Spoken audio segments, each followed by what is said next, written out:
कि कोई भी तानाशाह आके कोई तानाशाही करे, आप चिंता मत करिए, संविधान का सुरक्षा कवच इस देश के हर आम आदमी के ऊपर है।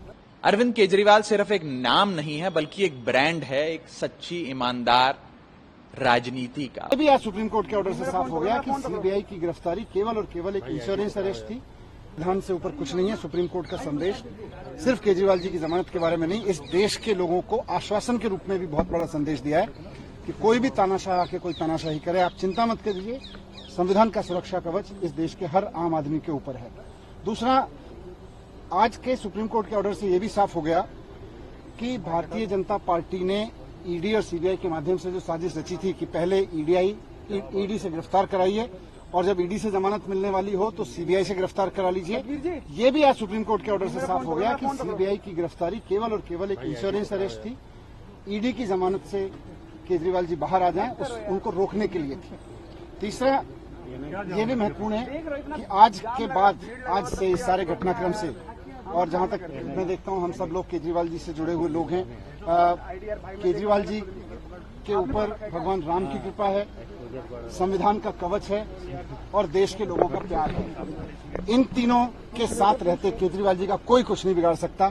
हमें बहुत खुशी है। आपके समेत केजरीवाल जी सब लोग, पूरा शीर्ष नेतृत्व अब बाहर है, तो अब क्या एक नया जोश, नया उत्साह पार्टी, सच्चाई और ईमानदारी, कट्टर ईमानदारी हमेशा जोश में रहती है। देखिए, सबसे पहले तो मैं दिल्ली वालों की और देशवासियों की ओर से कहना चाहूंगा, welcome back Arvind Kejriwal, we all missed you. एक लंबे संघर्ष के बाद आज दिल्ली के मुख्यमंत्री, दिल्ली के बेटे अरविंद केजरीवाल जी लौट रहे हैं।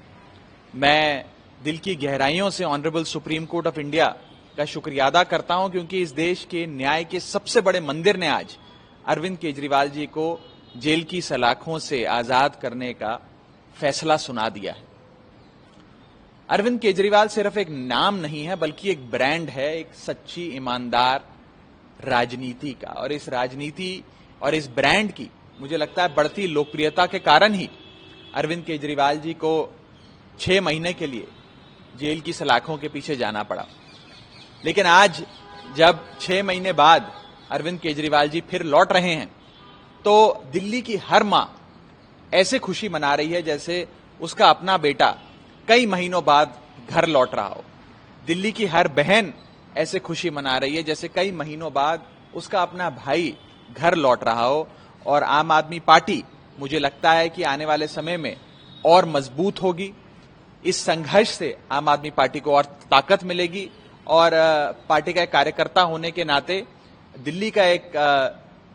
दिल्ली और पंजाब और पूरे देश भर का एक नागरिक होने के नाते मैं तहे दिल से स्वागत करता हूं इस फैसले का।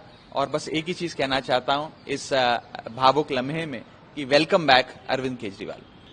देखिए, मुझे लगता है कि सुप्रीम कोर्ट का फाइनल ऑर्डर आने के बाद, एक बार उसको पूरी तरीके से पढ़ने के बाद वकीलों के साथ बैठ के आगे की रणनीति बनाई जाएगी, पर्टिकुलरली कंडीशंस को लेकर जिसके तहत बेल दी गई है। अभी क्योंकि एक अंश ही सुप्रीम कोर्ट का ओरली पढ़ा गया कोर्ट में, तो उस पर मैं विस्तार से टिप्पणी नहीं करना चाहूंगा। एक बार जजमेंट की कॉपी मिल जाए, मुख्यमंत्री जी रिहा हो जाएं और उसके बाद वकीलों के साथ बैठकर आगे की रणनीति बनाएंगे। लेकिन मोटे मोटे तौर पर आज उनकी रिहाई के इस आदेश से केवल आम आदमी पार्टी में नहीं, बल्कि दिल्ली और देश में एक खुशी की लहर दौड़ गई है। और एक लंबे संघर्ष के बाद अरविंद केजरीवाल जी लौट रहे हैं। लगता है कि बहुत ज्यादा समय तक झूठ के दम पर आप सच को कैद नहीं कर सकते। आखिरी सवाल कि अरविंद केजरीवाल के रिहाई के बाद हरियाणा में जो चुनाव हो रहे हैं, उसका उस चुनाव पर भी असर होगा? नहीं, देखिए, जाहिर तौर पर अरविंद केजरीवाल जी अब हरियाणा की चुनाव जो है उसकी बागडोर संभालेंगे। आम आदमी पार्टी हर चुनाव, दिल्ली हो, पंजाब हो, गुजरात हो या फिर आने वाला हरियाणा का चुनाव हो, वो सब अपने नेता, अपने राष्ट्रीय संयोजक अरविंद केजरीवाल जी की अध्यक्षता में लड़ती आई है। ये मेरा विश्वास है कि आते ही वे हरियाणा चुनाव में शिरकत भी लेंगे और उसकी कमान संभालेंगे आम आदमी पार्टी की ओर से।